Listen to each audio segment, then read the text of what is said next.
The sound of glass shattering against brick was what first caught Kenneth O'Brien's attention as he walked around the back of the Silver Dollar Saloon, his spurs jingling softly against the packed dirt of granite, Montana territory, in the dying light of an August evening in 1882. He had been looking for a quiet place to smoke away from the noise inside when he spotted her. A young woman with matted blonde hair and a dress so tattered it barely deserved the name, picking through the refuse barrel behind the kitchen. Her hands were shaking as she lifted what looked like a half-eaten potato to her lips, and Kenneth felt something twist in his chest at the sight. He had seen plenty of desperate folks in his 32 years, especially since coming west after the war, but something about this woman made him pause. She must have sensed his presence because her head snapped up, eyes wide with fear like a cornered animal. Even through the dirt on her face, Kenneth could see she was young, maybe early 20s, with features that would have been pretty if not for the hollow cheeks and the bruise blooming purple along her jaw.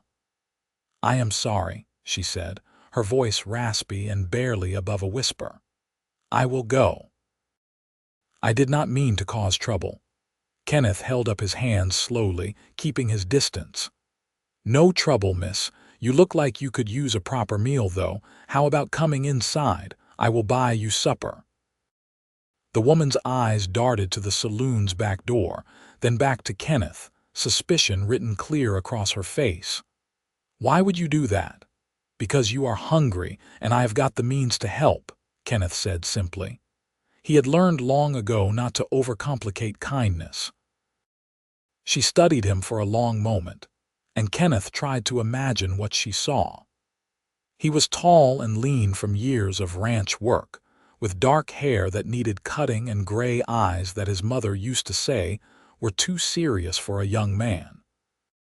He wore clean enough clothes, nothing fancy, just the worn denim and cotton of a working cowboy. His gun sat at his hip, but he made no move toward it. "What is the catch?" she asked, clutching the potato against her chest. "No catch, just a meal." The woman looked down at the potato in her hand, then at the barrel she had been picking through, and Kenneth saw the exact moment her pride lost the battle with her hunger. Her shoulders sagged. "I must look a fright." "You look like someone who has had a hard time," Kenneth said gently. "Come on. Let us get you inside before the kitchen closes." She followed him around to the front of the saloon, keeping a careful distance between them. Kenneth could hear her shallow breathing, like she might bolt at any moment. The Silver Dollar was one of the nicer establishments in Granite, which was saying something given that the town had only been incorporated 3 years earlier, when silver was discovered in the surrounding mountains. The place was loud and rowdy, filled with miners just off shift and cowboys like himself passing through or working at the nearby ranches. Kenneth led her to a table in the corner, away from the worst of the noise. A few heads turned as they walked through, and Kenneth could see the judgment in their eyes as they took in the woman's appearance. He gave them all a hard stare until they looked away. "Sit," he said, pulling out a chair for her. She hesitated, then sank into it like her legs could not hold her any longer. A server came over, a middle-aged woman named Martha who had always been decent to Kenneth. Her eyes widened when she saw his companion, but to her credit, she kept her expression neutral. "Martha, can you bring us 2 plates of whatever the kitchen has got tonight, and some bread if there is any?" "Sure thing, Kenneth. Some water too. Coffee for me, but yes, water for the lady." He glanced at the woman. "Unless you would prefer coffee." "Water is fine," she said quietly, not meeting Martha's eyes. When Martha left, Kenneth settled into his chair and pulled out his tobacco pouch, then thought better of it and put it away. The woman was staring at the table, her hands folded in her lap, and Kenneth could see they were shaking. "My name is Kenneth O'Brien," he said. "People call me Ken." She looked up at him, and he saw wariness mixed with something else in her green eyes. Gratitude, maybe, or disbelief. "Grace Turner," she said after a moment, "thank you for this. I cannot remember the last time I ate a real meal." Kenneth nodded, keeping his expression neutral even though his mind was racing with questions. How did a young woman end up picking through garbage in a mining town? Where was her family? But he kept quiet, sensing that pushing would only make her retreat. Martha returned with their drinks and a basket of bread that was still warm. Grace's eyes locked onto it, and Kenneth saw her throat work as she swallowed. "Go ahead," he said, pushing the basket toward her. She took a piece with trembling fingers and bit into it, her eyes closing briefly. Kenneth looked away, giving her a moment of privacy as she ate. He sipped his coffee and watched the saloon instead, noting the poker game in the far corner, and the piano player working his way through a slightly off-key version of a popular tune. Grace had finished 2 pieces of bread by the time Martha brought their food, thick slices of roast beef with potatoes and carrots. Kenneth saw tears well up in Grace's eyes as she looked at the plate. "I do not know how to thank you," she whispered. "No need. Just eat." They ate in relative silence, with Kenneth forcing himself to go slow so Grace would not feel self-conscious. She tried to maintain some dignity, but hunger won out, and she finished her plate in record time. Kenneth still had half his meal left, and without a word, he slid his plate across to her. "I am full," he lied. "Hate to see good food go to waste." Grace looked like she might argue, but then she pulled the plate closer and continued eating, slower this time. Kenneth finished his coffee and signaled Martha for another cup, content to sit and let Grace eat in peace. When she finally pushed the empty plate away, some color had returned to her cheeks, and her hands were steadier. She looked at Kenneth with an expression he could not quite read. "I should tell you that I have no way to pay you back," she said. "I have nothing. No money, no possessions, nothing." "I did not ask you to pay me back. Why are you being so kind to me? You do not even know me." Kenneth considered the question. He could have told her about the war, about the people who had helped him when he had nothing. He could have mentioned his mother's teachings about charity and compassion. Instead, he said, "Maybe I just do not like seeing people go hungry." Grace studied him for a long moment, and Kenneth let her, meeting her gaze steadily. Whatever she saw in his face seemed to satisfy her because she nodded slowly. "Well, thank you, Kenneth O'Brien. You have probably saved my life tonight." "You are welcome, Grace Turner. Now, where are you staying? You have somewhere to sleep tonight." The shuttered look that crossed her face told him everything he needed to know. "I have been making do," she said evasively. "That is not an answer. I have a spot behind the general store. The owner does not seem to mind, and there is an overhang that keeps the rain off." Kenneth felt anger rise in his chest, though not at Grace. What kind of world let a young woman sleep on the streets? "How long have you been in Granite?" he asked. 3 weeks, maybe. I lost track of the days." She looked down at her hands. "I came here thinking I could find work, but no one wants to hire someone like me. Someone like you. A woman alone with no references and no skills anyone wants." There was bitterness in her voice now. "I can read and write. I can keep a house. I can cook and sew, but none of that matters when you have got no connections and no family to vouch for you." Kenneth leaned back in his chair, thinking. "Where are you from originally?" Grace hesitated, and Kenneth could see her weighing how much to tell him. "Pennsylvania," she said finally. "Outside of Pittsburgh. My father died 2 years ago, and my mother passed last winter from pneumonia. I had an aunt who took me in, but her husband did not want me there. He made that clear in ways I would rather not discuss. So I left and headed west, thinking I could find something better. I worked in a hotel in Omaha for a while, but the owner sold the place, and the new owner brought his own staff. I have been moving from town to town since then, taking what work I could find. The flat, matter-of-fact way she recounted her story made Kenneth's chest tighten. He knew enough of the world to read between the lines, to understand what made that clear in ways I would rather not discuss likely meant. "How old are you, Grace?" 23. She lifted her chin slightly, as if daring him to find fault with that. "I might know of some work," Kenneth said slowly, an idea forming. "I work at a ranch about 10 miles outside of town, the Triple Creek Ranch. We have got a foreman named Thomas Morrison, good man, fair boss. His wife has been looking for help around the house now that she is expecting their 4th child. She needs someone who can help with cooking and cleaning and watching the kids. It does not pay much, but it includes room and board." Grace's eyes widened. "You would help me get a job." "I can put in a word at least.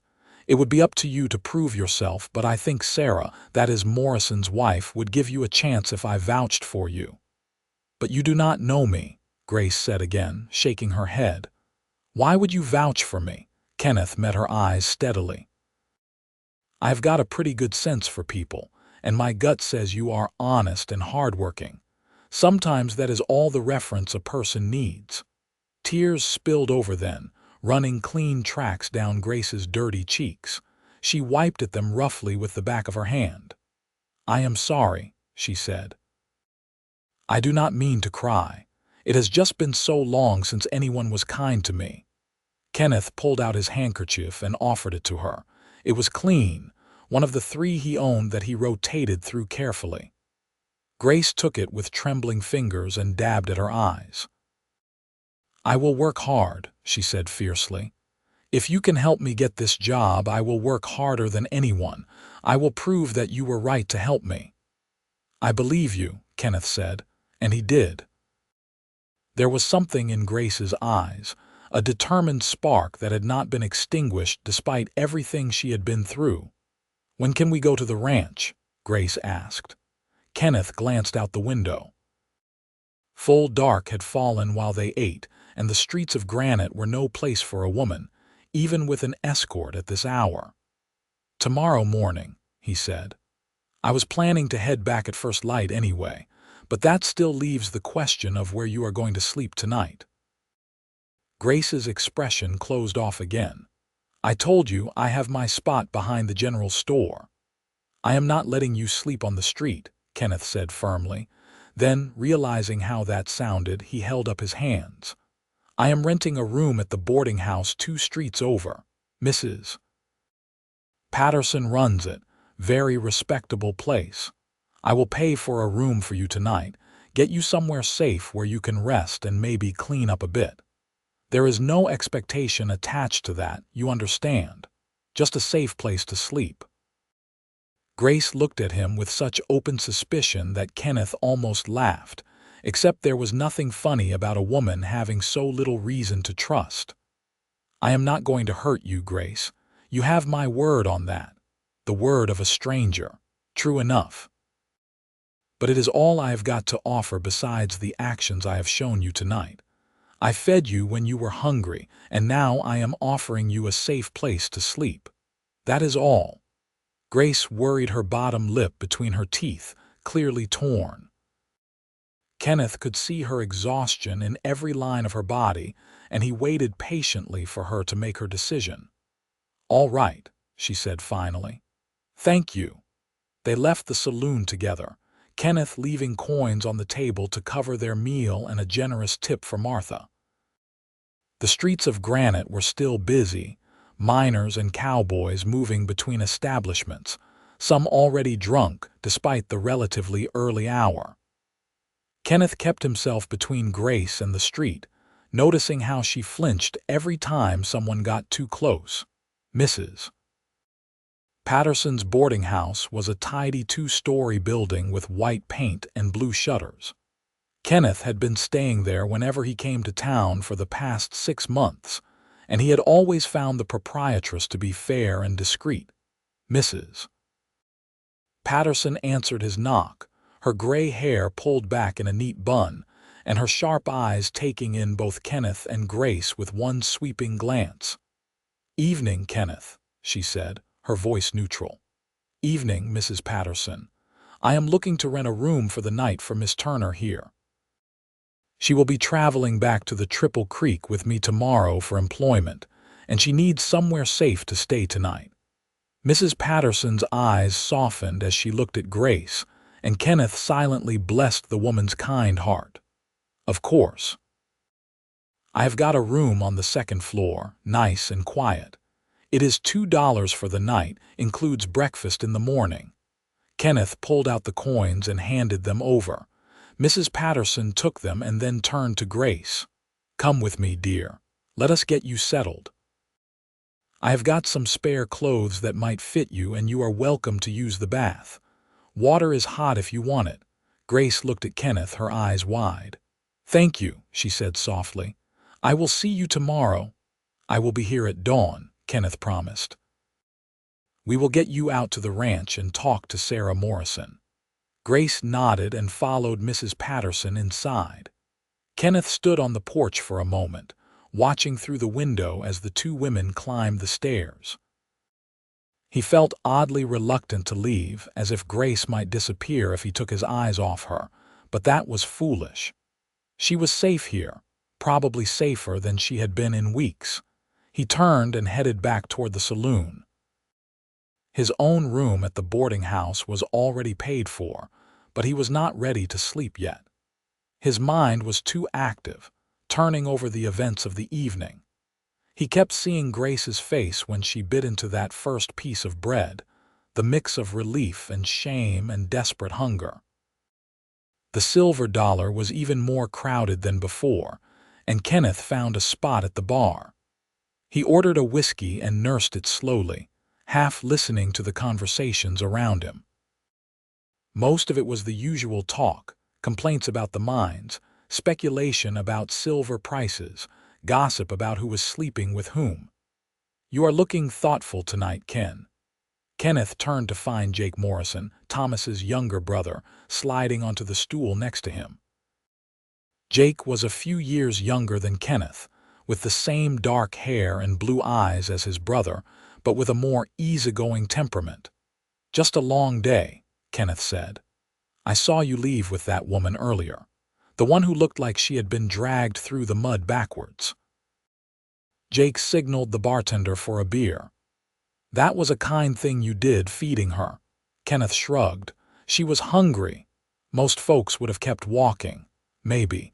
Jake studied him for a moment. "You planning to see her again?" "Actually, yes. I am going to bring her out to the ranch tomorrow, see if Sarah will hire her to help with the house and kids." Jake's eyebrows rose. "That is more than just feeding a hungry woman. That is taking responsibility for her." "I am just making an introduction," Kenneth said, a bit defensively. "Sarah has been saying she needs help and Grace needs work. It makes sense." "Grace, is it? So you got her name?" Jake grinned. "And here I thought you were married to your horse." Kenneth shot him a dark look. "It is not like that. I am trying to help someone who needs it." I know. I am just giving you trouble." Jake took a drink of his beer. "But be careful, Ken. You have got a good heart, but that can get you in trouble sometimes. You do not know anything about this woman.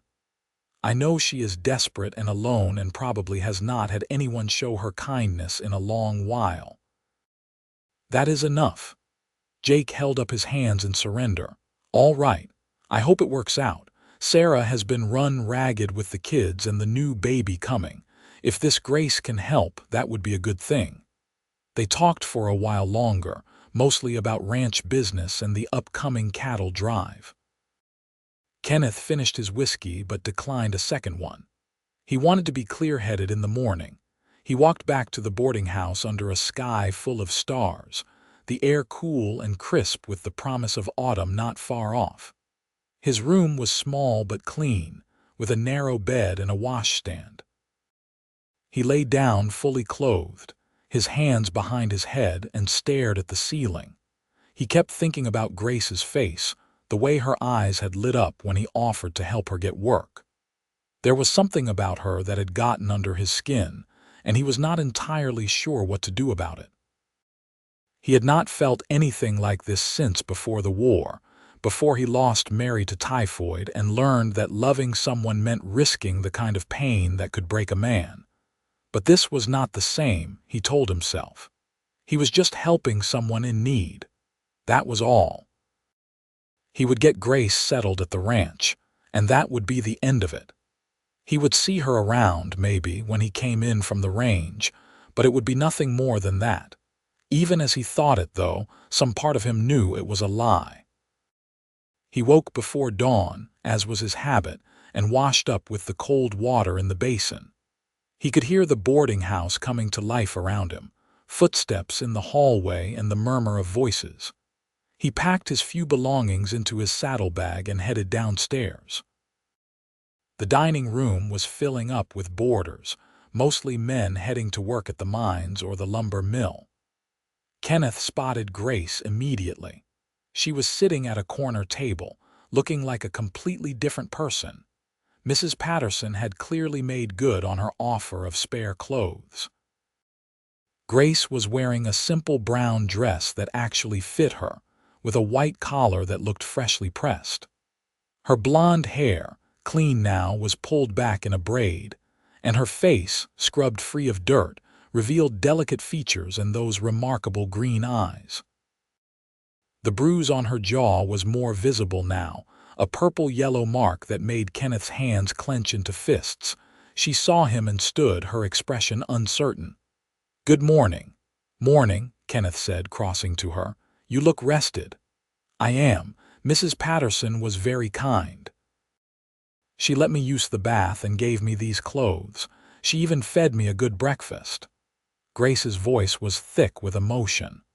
"I tried to tell her that you had already paid for the room, but she said the breakfast was on the house." "She is a good woman," Kenneth agreed. He glanced around the dining room, aware of the eyes on them. "Are you ready to head out? It is about a 2-hour ride to the ranch." "I am ready. I do not have anything to pack." The simple statement, delivered without self-pity, made Kenneth's chest tighten again. He led her outside where his horse, a sturdy bay gelding named Sam, was tied to the hitching post. He had already retrieved Sam from the livery that morning. "I am afraid we will have to ride double," Kenneth said. "Unless you would rather wait while I rent a wagon." Grace shook her head. "I do not mind riding double if you do not." Kenneth swung up into the saddle and then offered Grace his hand. She took it, and he pulled her up behind him, settling her so she could hold onto his waist. He was acutely aware of her arms around him, the warmth of her even through his shirt. "Hold on tight," he said, and nudged Sam into a walk. They rode through Granite as the town was waking up, past the storefronts and saloons and the stamp mill that processed ore from the mines. The noise of civilization fell away as they left town, replaced by the sounds of nature, birds calling and the wind rustling through the grass. Grace did not say much at first, and Kenneth let the silence stretch, comfortable with it. He could feel her gradually relaxing behind him, her grip on his waist loosening slightly as she got used to the rhythm of the horse. "It is beautiful out here," she said after a while, her voice soft near his ear. "I have been in town so long I forgot what the open country looks like." "It is pretty," Kenneth agreed. They were following a dirt road that wound through rolling hills covered in grass gone golden with late summer. Mountains rose in the distance, their peaks still holding snow even in August. Different from Pennsylvania, I would imagine. Very different. Bigger somehow, more open. She was quiet for a moment. "I like it. The ranch is in a valley between those two peaks you can see ahead. Good grazing land, plenty of water from the creek. Thomas Morrison runs about 300 head of cattle plus horses. It is not the biggest spread in Montana, but it is a good operation. And you work there." "For about 2 years now. I came out from Kansas after spending some time drifting. Thomas gave me a chance when I needed one, so I guess I am returning the favor by bringing you out here." "What did you do before Kansas?" Grace asked. Kenneth hesitated. He did not talk much about his past, but something about Grace made him want to answer honestly. I was in the war, Union Army. After that, I tried to go back to Ohio, where I am from, but everything had changed. My parents had died while I was away and the farm was sold. I had a sweetheart, but she died of typhoid the winter after I got back. There was nothing left for me there, so I headed west like everyone else looking for a fresh start. I am sorry about your sweetheart, Grace said softly. And your parents. It was a long time ago, Kenneth said, though the pain had never fully faded. What about you? You said your parents passed, but do you have any other family? No one who wants to claim me. I had a brother, but he was killed in the war. Shiloh. My father never really recovered from that. He just sort of gave up on living. My mother tried to hold us together, but after father died, she just did not have the strength anymore. Grace's voice was steady, but Kenneth could hear the old pain underneath. I thought my aunt would help me, being family, but her husband had other ideas. Kenneth heard what she was not saying and felt a surge of protective anger toward a man he had never met. You are safe now, he said. I will make sure Sarah understands that you need a place where you will be respected and treated right. Thank you, Kenneth. I do not know why you are being so kind to me, but I am grateful. They rode in silence for a while longer, and Kenneth found himself enjoying the feel of Grace's arms around him more than he should. It had been a long time since he had been close to a woman, and longer still since he had wanted to be. The Triple Creek Ranch came into view as they crested a hill, and Kenneth felt the usual sense of homecoming he always experienced when he saw the place. The main house was a solid 2-story structure built of logs, with a wide porch and a stone chimney. There was a barn, a bunkhouse, several corrals, and various outbuildings. Cattle dotted the valley, and Kenneth could see a few of the other hands working near the barn. That is it, he said. That is home. It is lovely, Grace said, and Kenneth heard genuine appreciation in her voice. They rode down to the house, and Kenneth dismounted first, then helped Grace down. His hands lingered on her waist for just a moment before he stepped back. The front door opened, and Sarah Morrison came out onto the porch. She was in her early 30s with brown hair and a kind face, her belly round with the baby she was carrying. She smiled when she saw Kenneth, but her expression turned curious when she noticed Grace. Kenneth, you are back. We were not expecting you until later. Her eyes moved to Grace. And you have brought a guest. Sarah, this is Grace Turner. Grace, this is Sarah Morrison, the boss's wife. Kenneth took a breath. I was hoping to talk to you about that help you have been needing around the house. Sarah's eyes sharpened with interest. Come inside, both of you. Let us talk over coffee. The inside of the house was warm and welcoming, with a large kitchen that smelled of bread and coffee. 2 children, a boy of about 6 and a girl of 4, were sitting at the table working on drawing pictures. They looked up when Kenneth and Grace entered, their eyes going wide. James, Lucy, say hello to Miss Turner, Sarah said. Hello, they chorused, and then went back to their drawings. Sarah poured coffee for the adults and gestured for them to sit at the table. Kenneth explained how he had met Grace in town and about her situation, careful to keep his explanation simple and tactful. Sarah listened without interrupting, her eyes moving between Kenneth and Grace. When Kenneth finished, Sarah turned to Grace. Kenneth says you can cook and clean and help with children. Is that true? Yes, madam, Grace said, sitting up straighter. I helped my mother run our household from the time I was young. I can cook most basic meals, I can clean and do laundry, and I love children. I am a hard worker and I learn quickly. If there is something I do not know how to do, you just show me once and I will remember. Have you got references? Grace's face fell slightly. No, madam. I have worked before, but I have no way to get references from my previous employers." Sarah looked at Kenneth. "And you are vouching for her?" "I am," Kenneth said firmly. "I know she is a stranger, but I have got a good feeling about her. I think she will work hard and be an asset to your household."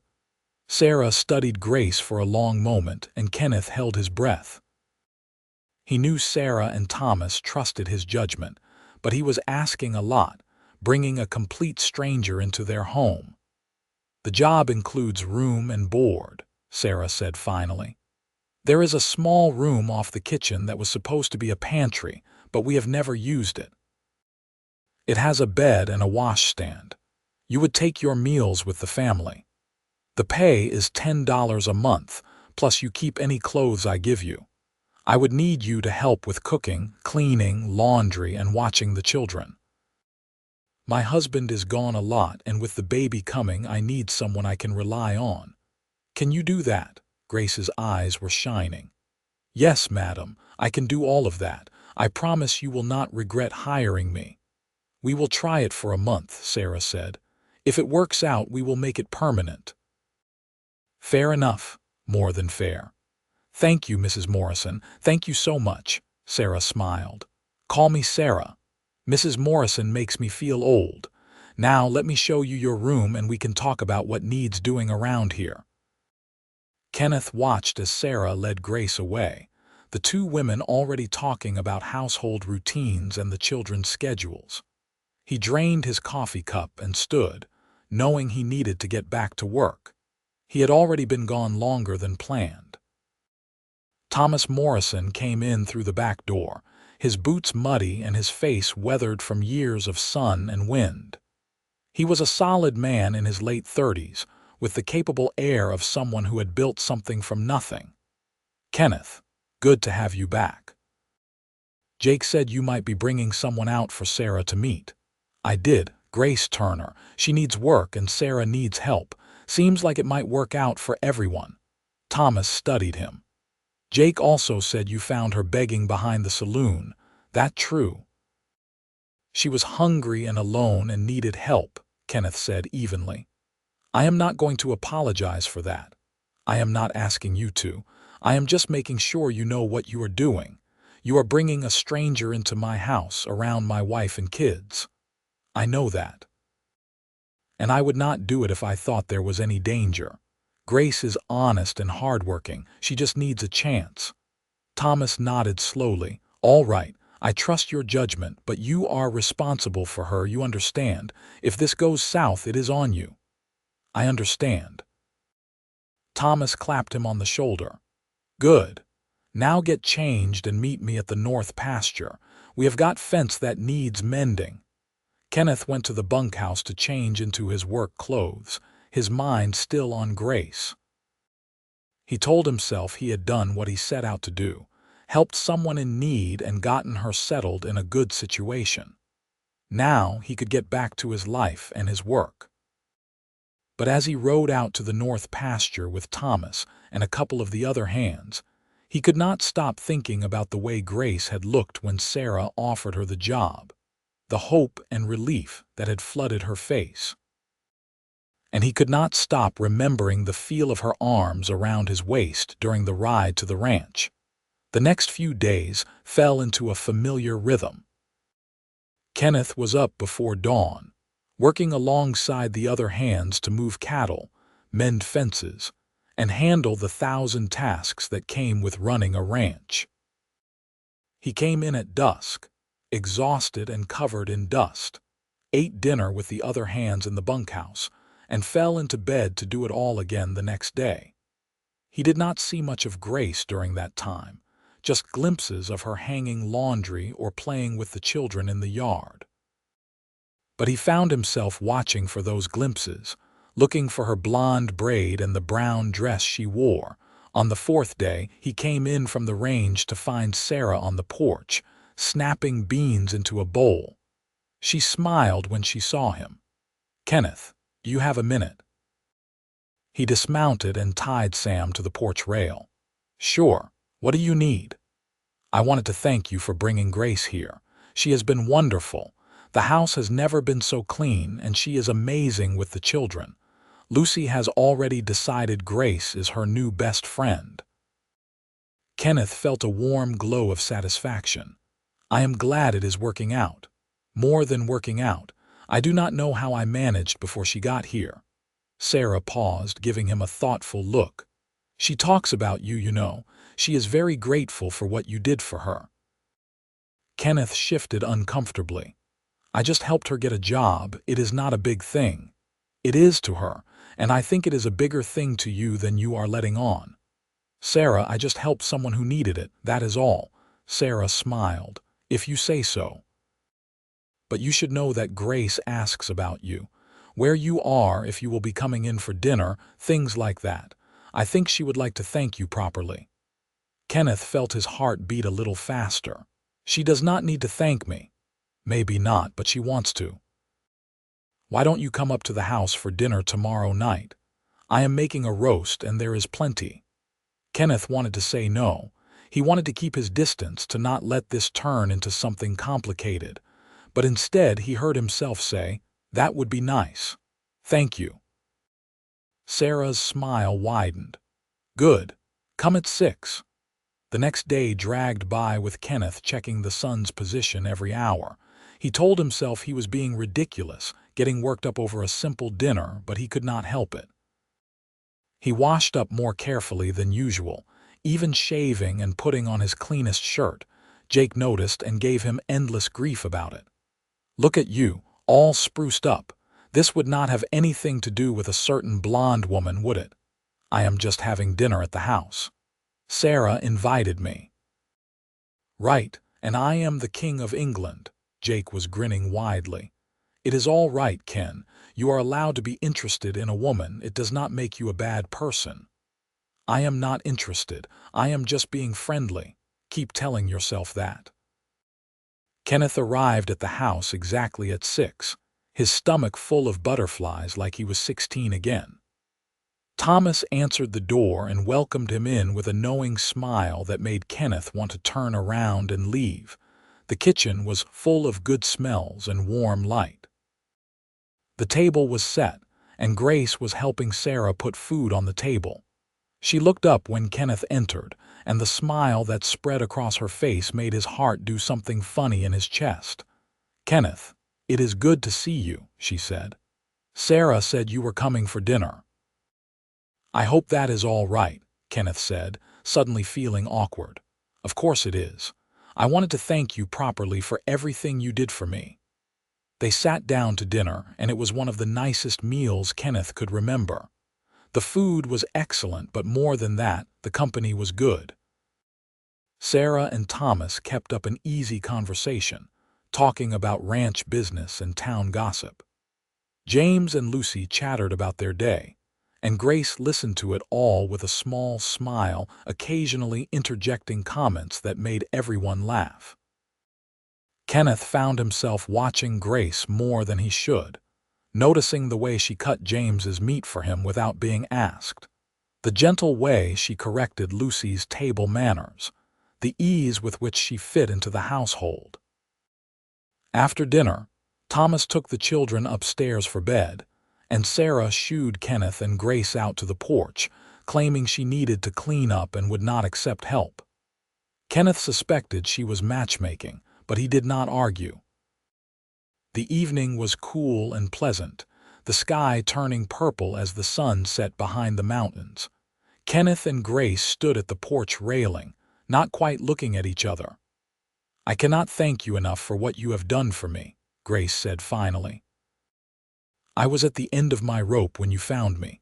I do not know what would have happened if you had not stopped. I am glad I was there, Kenneth said. And I am glad things are working out with Sarah. She is wonderful. They all are. I feel like I have been given a second chance at life. Grace turned to face him, her green eyes serious in the fading light. Why did you help me, Kenneth? Really? Kenneth thought about lying, about giving her some easy answer about Christian charity or basic human decency. But Grace deserved the truth. Because when I looked at you, I saw myself, he said slowly. I saw someone who had been beaten down by life but was still fighting, someone who deserved better than what they had gotten. And I remembered what it was like when Thomas gave me a chance, when someone believed in me when no one else did. I wanted to pass that forward. Grace's eyes filled with tears. That is the kindest thing anyone has ever said to me. It is the truth. They stood in silence for a moment, and Kenneth felt something shift between them, some invisible line being crossed. He was aware of how close Grace was standing, close enough that he could smell the soap she used, something clean and simple. "Can I ask you something?" Grace said softly. "Of course. Sarah mentioned you were sweet on someone back in Ohio. Is that true?" Kenneth's throat tightened. "Mary, yes, she died a long time ago." "You still love her?" It was a bold question, maybe too bold, but Kenneth found he did not mind. "I will always love her in a way. She was my first love, but the man who loved Mary died somewhere during the war. I am someone different now. I understand that. I'm not the same person I was before my parents died either. Life changes us." Grace looked out at the darkening valley. "Sometimes I wonder if I will ever feel normal again, if I will ever have a home and a family and all the things I used to dream about." "You will," Kenneth said with certainty. "You are young and strong and smart. You will have all of that and more. I hope you are right." She turned to look at him again, and Kenneth saw vulnerability in her face. "Would you like to go riding with me sometime? Sarah said I could borrow one of the horses on my day off, and I would like to explore the area. But I do not really know my way around yet." Kenneth knew he should say no. He knew getting closer to Grace was a bad idea, that it would only lead to complications and probably heartache. But looking at her face, hopeful and nervous, he could not make himself refuse. "I would like that," he said. "When is your day off?" "Sunday." "Sunday it is, then." Grace smiled, and Kenneth felt that funny thing happen to his heart again. Sunday arrived with clear skies and warm temperatures. Kenneth was up early as always, but this time it was from excitement rather than routine. He saddled Sam and another horse, a gentle mare named Daisy that would be good for Grace, and rode up to the house just after breakfast. Grace came out wearing a split riding skirt that Sarah must have lent her, her hair in its usual braid. She looked happier than Kenneth had ever seen her, her face glowing with health and her eyes bright. "Good morning," she called. "What a beautiful day." "Perfect for riding," Kenneth agreed. He helped her mount Daisy, taking perhaps a moment longer than necessary to make sure she was settled securely in the saddle. They rode out at an easy pace, heading up into the hills that surrounded the ranch. Kenneth pointed out landmarks and told her about the ranch's boundaries, about where the water sources were, and which pastures held which cattle. Grace listened with genuine interest, asking intelligent questions that showed she was paying attention. After about an hour, they came to a spot Kenneth particularly loved, a small meadow with a creek running through it and wildflowers growing in profusion. They dismounted and let the horses graze while they sat on a fallen log near the water. "This is lovely," Grace said, looking around with pleasure. "So peaceful." "I come here sometimes when I need to think," Kenneth admitted. "Something about the sound of the water helps clear my head." "What do you think about?" "Lots of things. Where my life is going. Whether I want to keep working as a ranch hand or try to start my own spread someday. Whether I am doing right by the choices I have made." "You want your own ranch?" Kenneth picked up a stone and tossed it into the creek. "Sometimes. But a ranch takes capital, and I do not have much saved." "It is a dream, but a distant one." "Dreams have a way of coming true if you work hard enough," Grace said. "At least, that is what my father used to tell me." "What are your dreams, Grace?" Besides having a home and family, she was quiet for a moment, watching the water flow past. "I want to feel safe again," she said finally. "Really safe, not just surviving day to day. I want to have people who care about me, who I can care about in return. I want to matter to someone." She glanced at Kenneth, then looked away quickly. "That probably sounds silly." "It does not sound silly at all. It sounds human." They talked for a long time about everything and nothing. Grace told him more about her childhood in Pennsylvania, about her brother and how much she had admired him, about learning to read with her mother and helping her father in his small carpentry shop. Kenneth found himself telling her things he had not spoken about in years, about the war and the things he had seen, about Mary and the life they had planned that never came to be. The sun was high overhead when Kenneth finally stood and offered Grace his hand to help her up. Their fingers touched, and Kenneth felt a jolt of something electric pass between them. Grace felt it too. He could see it in the way her eyes widened, the slight catch in her breath. "We should head back," Kenneth said, his voice coming out rougher than he intended.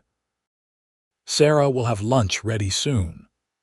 They rode back to the ranch in comfortable silence, but Kenneth was intensely aware of Grace beside him, of every movement she made, every glance in his direction. Something had changed during their morning together. Some barrier had fallen away, and Kenneth knew there was no going back to simple friendship. Over the following weeks, Kenneth found excuses to be around the house more often. He would volunteer to fix things that did not really need fixing, or stop by to ask Thomas questions that could have waited. Sarah noticed, of course, and gave him knowing looks, but she did not say anything beyond inviting him to dinner more often. Grace bloomed under the stability and kindness of the Morrison household. She gained weight, her cheeks filling out and her body losing that half-starved look. Her bruise faded, and her hair grew shiny from regular washing and good food. But more than the physical changes, Kenneth noticed how she laughed more, how she seemed lighter somehow, as if a great weight had been lifted from her shoulders. They fell into a pattern of riding together on Sundays when the weather was good. Sometimes they talked, and sometimes they rode in silence, but Kenneth treasured every moment. He found himself thinking about her during the long days on the range, remembering something funny she had said, or the way she looked at him when she thought he was not paying attention. It was Jake who finally called him on it one evening as they were sitting outside the bunkhouse, watching the stars come out. "You are in love with her," Jake said flatly. Kenneth started to deny it, then stopped. What was the point? Maybe nothing. "You have got it bad, brother. I have seen you moping around here, finding excuses to go up to the house. Thomas thinks it is funny, but I am worried about you." "Why would you be worried?" "Because you are setting yourself up for hurt. Grace is a nice girl, but she has got her own problems and her own past. You barely know her and you are already head over heels. What happens if she decides to move on? What happens if she does not feel the same way?" Kenneth stared at the stars, trying to find the words for what he was feeling. "I know it is fast. I know it is probably foolish. But Jake, when I am with her, I feel like I did before the war. Like there is still good in the world, still things worth hoping for. I have not felt that way in years." Jake was quiet for a long moment. "Have you told her how you feel?" "No. I do not want to pressure her or make her feel obligated because I helped her. She has been through enough without me adding complications." "That is noble and all, but it is also stupid. If you care about her, you should tell her. Let her decide how she feels instead of deciding for her." "What if she does not feel the same way?" "Then you will know, and you can move on. But what if she does feel the same and you never tell her? You will spend the rest of your life wondering what might have been." Kenneth knew Jake was right, but the thought of telling Grace how he felt terrified him. He had not opened his heart to anyone since Mary, had not allowed himself to be vulnerable like that. But the thought of not telling her, of watching her from a distance and never knowing, was even worse. The opportunity came sooner than Kenneth expected. It was a Sunday in early October, with autumn in full force and the aspens turning gold on the mountainsides. Kenneth and Grace had ridden up to their usual meadow, but this time Kenneth had brought a basket of food that he had begged from the ranch cook. They spread a blanket near the creek and unpacked the food, bread and cheese and cold chicken, with apples for dessert. The day was warm despite the season, and Grace had taken off her jacket, her face flushed from the ride. "This was a wonderful idea," she said, biting into an apple. "I love this time of year. Everything is so beautiful." "It is pretty," Kenneth agreed, though he was looking at Grace rather than the scenery. She caught him looking and smiled. "What?" Kenneth took a breath. It was now or never. "Grace, I need to tell you something." Something in his tone made her set down her apple, her expression turning serious. "All right. These past few months, getting to know you, spending time with you, it has meant a lot to me, more than I expected it to." Kenneth forced himself to meet her eyes. "I think I am falling in love with you." "No, that is not right. I know I am falling in love with you. Maybe I have been since that first night outside the saloon.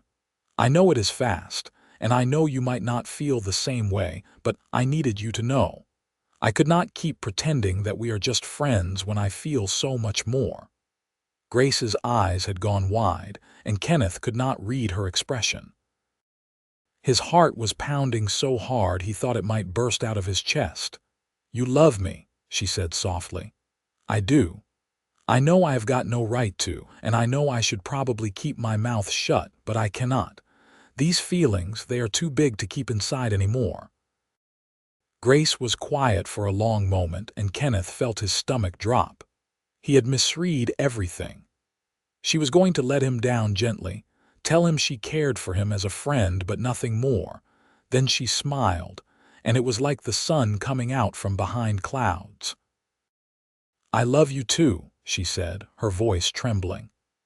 "I have been trying not to, trying to tell myself it was just gratitude or that I was confusing kindness with something deeper. But Kenneth, when I am with you, I feel safe and happy and like myself again.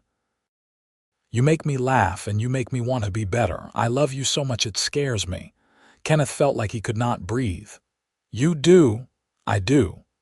Grace moved closer to him on the blanket, close enough that their knees were touching. "I thought I had lost everything, that I would spend the rest of my life alone and afraid. But then you found me, and you were so kind, and you looked at me like I was worth something. You gave me back my hope." Kenneth reached out and cupped her face in his hands, his thumbs brushing across her cheekbones. "You are worth everything, Grace. You are brave and strong and good, and I am honored that you feel the same way I do." "Can you kiss me?" Grace whispered. "I have wanted you to kiss me for weeks." Kenneth leaned in slowly, giving her time to change her mind, but she did not pull away. Their lips met softly at first, tentative, and then with more certainty as the kiss deepened. Kenneth felt like he was drowning in the best possible way, in the taste of her and the feel of her hands clutching his shirt and the small sound she made in the back of her throat. When they finally pulled apart, both breathing hard, Kenneth rested his forehead against hers. "I want to do this right," he said. "I want to court you properly with Thomas and Sarah's blessing. I want to marry you someday if you will have me." "I will have you," Grace said, laughing and crying at the same time. "Yes, Kenneth. Yes to all of it." They spent the rest of the afternoon by the creek, talking about the future and making plans. Kenneth told her about his dream of having his own ranch, and Grace talked about wanting a home full of children and love. They kissed more long, sweet kisses that made Kenneth's head spin and his heart soar. When they finally rode back to the ranch as the sun was setting, Kenneth felt like a different person. The weight he had been carrying for years, the grief and loneliness and sense of displacement, had lifted. He felt young again, full of possibility and hope. Thomas and Sarah took the news of their courtship with good-natured teasing and genuine happiness. Sarah hugged them both, her eyes bright with tears, and Thomas clapped Kenneth on the shoulder and told him he had chosen well. The next few months passed in a blur of happiness. Kenneth and Grace spent every spare moment together, and Kenneth found himself working extra hard so he could finish his chores early and spend more time with her. They took long rides, sat together on the porch in the evenings, and talked about everything under the sun. Grace continued to work for Sarah, but everyone could see the change in her. She glowed with happiness, and the children adored her even more now that she was so obviously in love with Kenneth. Kenneth saved every penny he could, adding to the small stake he had been building toward his dream of a ranch. He had talked to Thomas about it one evening, explaining his hopes and plans.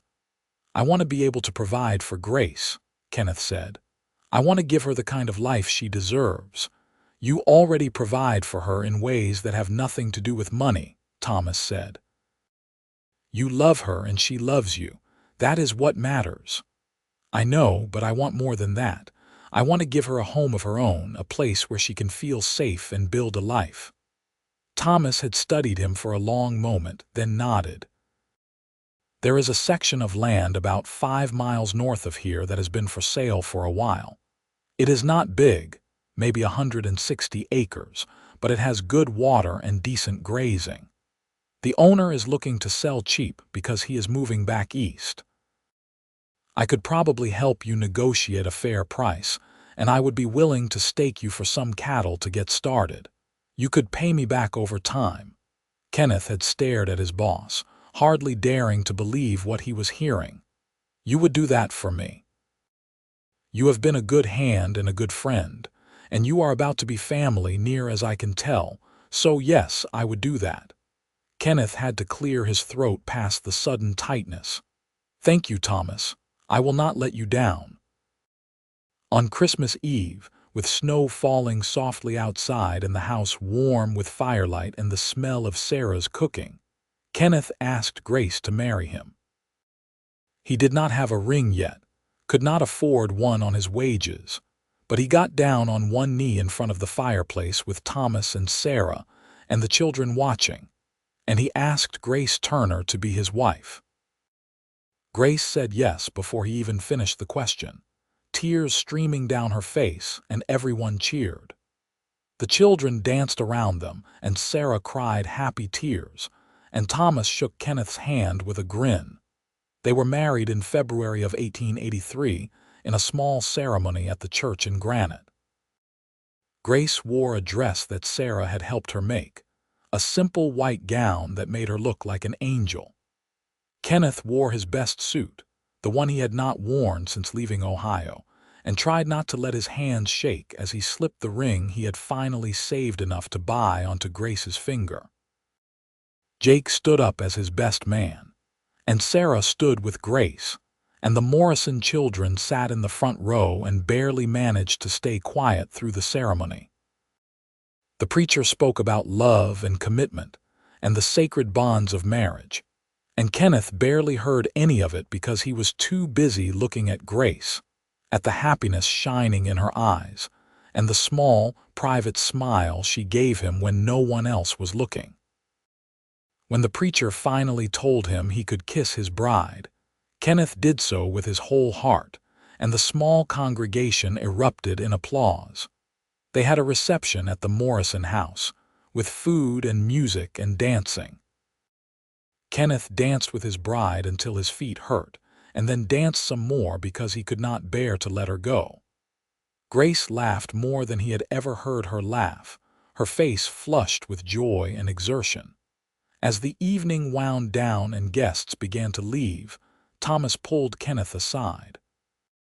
"The land deal went through," he said quietly. "The deed is in your name as of yesterday. Consider it my wedding gift to you and Grace." Kenneth felt his eyes burn with emotion. "Thomas, I cannot accept that. It is too much. You can and you will. You have earned it, Kenneth. Now go build a life with your bride." Kenneth and Grace spent their wedding night at the boarding house in Granite, in the same room where Grace had stayed that first night after Kenneth found her. Mrs. Patterson had decorated it with flowers and left a bottle of wine, and Grace had cried when she saw it. "I keep thinking about how different everything is from that first night," she said, standing in the middle of the room in her wedding dress. "I was so scared and alone, and now I am married to the best man I have ever known." Kenneth crossed to her and took her hands. "I keep thinking about how close I came to walking past that alley. What if I had not stopped? What if I had never met you? But you did stop, and you changed my life." "You changed mine too," Kenneth said softly. "I was just going through the motions before I met you, just existing. You made me want to live again." They made love for the first time that night, and it was sweet and a little awkward and absolutely perfect. Kenneth had been with women before, but never like this. Never with someone he loved so deeply it felt like his heart might crack open with it. Grace was shy at first, but then eager, and Kenneth took his time with her, wanting to make it good, wanting her to know how precious she was to him. Afterward, they lay tangled together in the narrow bed, Grace's head on Kenneth's chest and his arms wrapped around her. "I love you, Kenneth O'Brien," she whispered into the darkness. "I love you too, Grace O'Brien," Kenneth whispered back and felt her smile against his skin. They moved to their new land in early March as soon as the snow began to melt. The property had a small cabin on it, nothing fancy but solid and weatherproof. It was just 2 rooms, a main living area with a kitchen and a bedroom, but to Grace it was a palace. "It is ours," she kept saying, walking from room to room with wonder. "Really ours." Kenneth watched her with a full heart. "Really ours, and we will add on as we need to as our family grows." Grace turned to him, her eyes bright. "Do you want children?" "I want everything with you," Kenneth said honestly. "Children, a home, a life. I want to grow old with you, Grace." "I want that too." They threw themselves into making the cabin a home and the land a working ranch. Kenneth worked from dawn to dusk, clearing land, building fences, and caring for the small herd of cattle Thomas had sold him at a fair price. Grace made the cabin into a home, sewing curtains and planting a garden and cooking meals that made Kenneth's mouth water. It was hard work, harder than anything either of them had done before, but they were happy. They fell into bed exhausted every night and woke before dawn to do it all again, but they did it together, and that made all the difference. In May, Grace told Kenneth she was expecting a baby. He had just come in from working on the fence line, covered in dirt and sweat, and she met him at the door with tears in her eyes. "I am pregnant," she said, and Kenneth felt his world tilt. He picked her up and spun her around, not caring that he was filthy, and Grace laughed and cried and held onto him like he was her anchor. "We are having a baby," Kenneth said, setting her down gently. "Grace, we are having a baby. Are you happy?" Happy does not even begin to cover it. "I am terrified and thrilled and so in love with you I can barely stand it." The pregnancy was not easy. Grace suffered from sickness in the early months, and Kenneth learned to cook basic meals so she could rest. But as the baby grew, Grace bloomed, and Kenneth found himself in awe of her body's ability to create life. He built a cradle from wood he cut himself, sanding it smooth and carving their initials into the headboard. Grace sewed tiny clothes and blankets, her face soft with anticipation. Their son was born on a cold January morning in 1884, with Sarah Morrison acting as midwife and Kenneth pacing outside the cabin door because Sarah had banned him from the room. When he finally heard the baby's cry, strong and lusty, he burst through the door despite Sarah's protests. Grace was propped up in bed, exhausted but radiant, holding a small bundle wrapped in a blue blanket. She looked up when Kenneth entered, and the smile she gave him was the most beautiful thing he had ever seen. "Come meet your son," she said softly. Kenneth approached slowly, almost afraid to breathe. Grace pulled back the blanket and Kenneth looked down at a tiny red face, eyes squeezed shut and mouth open in protest at being born. "He is perfect," Kenneth whispered, his voice breaking. "He has your nose," Grace said with a tired laugh. "Poor thing." Kenneth sat on the edge of the bed and carefully took his son in his arms. The baby stopped crying and opened his eyes, unfocused but seemingly looking right at Kenneth. "Hello, little one," Kenneth said. "I am your father. I am going to do everything I can to be a good one." They named him Jacob Kenneth O'Brien. Jacob after Kenneth's brother who had died in the war, and Kenneth after, well, Kenneth. They called him Jake, and he was a good baby, healthy and strong with a powerful set of lungs. Kenneth had never known he could love so fiercely, so completely. He loved Grace, loved her more than he had thought possible, but this baby, this tiny person who was part of both of them, unlocked something new in his heart. The first year of Jake's life was a blur of sleepless nights and endless worry and profound joy. Kenneth and Grace stumbled through parenthood together, learning as they went, making mistakes and laughing about them later. The ranch continued to grow, with Kenneth slowly building their herd and improving the land. Money was tight, but they never went hungry and they had each other. Grace would sometimes talk about that first night behind the saloon, about how impossible their current life would have seemed then. "Sometimes I think I must be dreaming," she said one evening as they sat on the porch, watching Jake toddle around the yard. He was 18 months old now, sturdy and fearless and absolutely sure he could catch the chickens that scattered before him. "None of this seems real. The fact that I have you, that we have Jake, that we have this home, it is more than I ever dared to hope for." Kenneth pulled her close, kissing the top of her head. "It is real. We built this, Grace, together. You saved me, Kenneth. No, I just gave you a chance to save yourself. Everything else, the life we have built, that is all you." Grace turned to look up at him, and Kenneth saw tears in her eyes. "I love you so much. I do not think I will ever have enough years to show you how much." "Good thing we have got the rest of our lives to try," Kenneth said and kissed her properly. Their second child, a daughter they named Emma Grace O'Brien, was born in the spring of 1886. She was smaller than Jake had been, with blonde hair like her mother and Kenneth's gray eyes. Where Jake was bold and reckless, Emma was cautious and thoughtful, and Kenneth loved her so fiercely it scared him. The ranch continued to grow and prosper. Kenneth proved to be a good businessman as well as a hard worker, and he slowly paid back Thomas for the cattle. By 1888, they owned the land free and clear, and Kenneth had even started to put away money toward buying the adjacent property. They had added onto the cabin, building 2 more bedrooms and a proper dining room. Grace had made it beautiful, with furniture Kenneth built with his own hands and curtains she sewed, and a garden that produced vegetables all summer long. Life was not always easy. There were droughts and harsh winters, times when money was tight and worry kept Kenneth awake at night.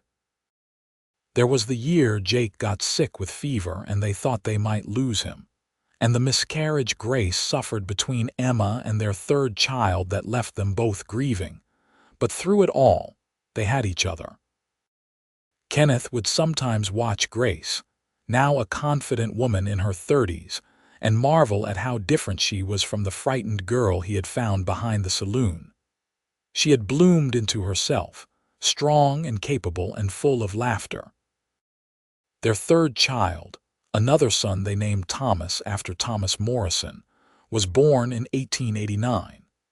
He was a happy baby with dark hair and his mother's green eyes, and his arrival completed their family in a way Kenneth had not realized they needed.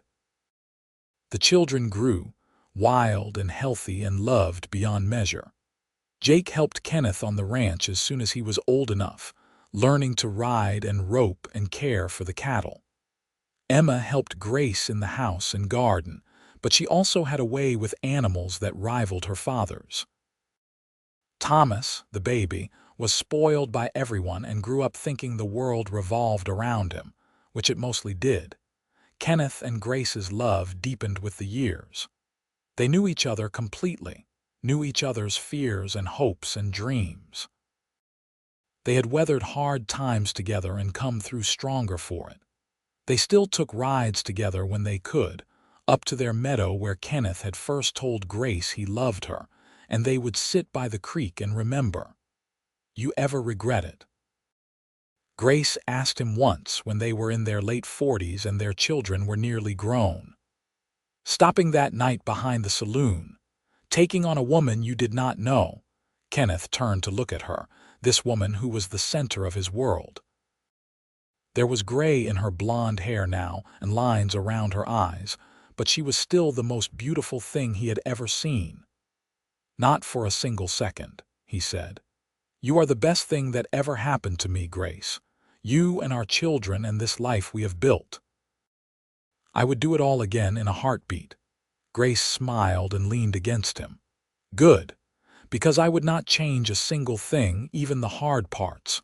All of it led us here to this moment, and I would not trade this moment for anything." They sat in comfortable silence, listening to the creek and the wind in the trees, and Kenneth felt a profound sense of contentment. His life had not turned out the way he had expected when he was young. He had seen things he wished he could forget and lost people he loved. But he had also found Grace, and together they had built something beautiful.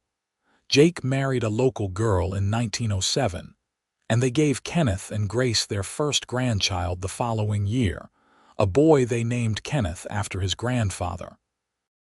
Emma married a man from Butte in 1909, a mining engineer with kind eyes, and moved there to be with him. Thomas took over more and more of the ranch work as Kenneth aged, showing the same dedication and work ethic his father had always displayed. Kenneth and Grace settled into a comfortable old age together. They still lived in the house Kenneth had built and expanded over the years, now surrounded by the buildings of a successful ranch.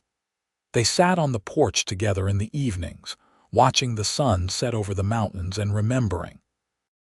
"Tell me again about the night you found me," Grace would sometimes say, and Kenneth would recount the story, adding details she had heard 100 times before.